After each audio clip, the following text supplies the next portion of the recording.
नमस्कार।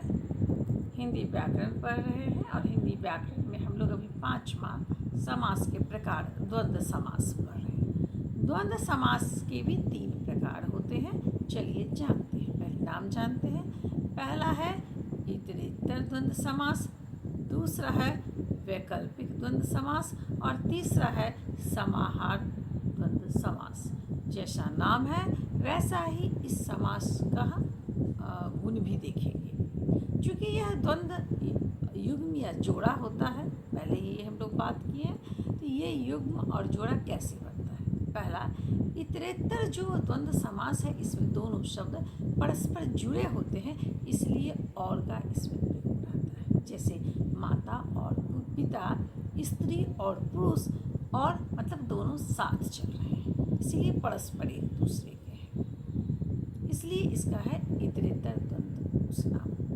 दूसरा पढ़ते हैं वैकल्पिक। नाम ही है वैकल्पिक, मतलब ये साथ होता तो है लेकिन दो में से एक ही होगा। जैसे सुख दुख, मतलब या अथवा का यहाँ लोप होता है। सुख होगा या दुख होगा, साथ दोनों तो नहीं होगा।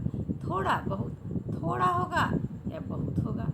खुशी गम, खुशी होगी या गम होगा। ये वैकल्पिक होता है, साथ शब्द का युग्म का प्रयोग करते हैं, लेकिन यह वैकल्पिक होता है, इसलिए दूसरा का नाम है वैकल्पिक द्वंद्व समास। चलिए तीसरा समझते हैं, समाहार द्वंद्व समास। समाहार तो समूह में आता है।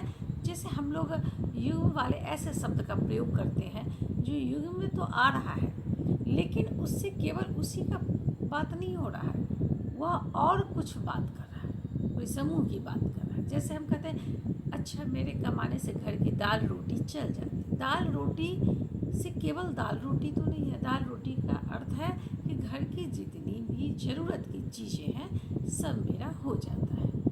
वैसे ही हम कहते हैं साहू, कोई साहूकार या साहूकार, तो कहने में एक बार शब्द कह देते हैं, लेकिन यह शब्द सभी अमीर जातियों के लिए होता है।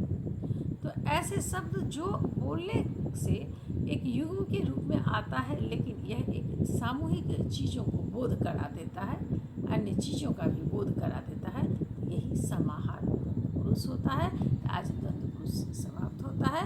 अब अगले वीडियो में हम लोग का अंतिम बचा है बहुव्रीहि समास पढ़ेंगे।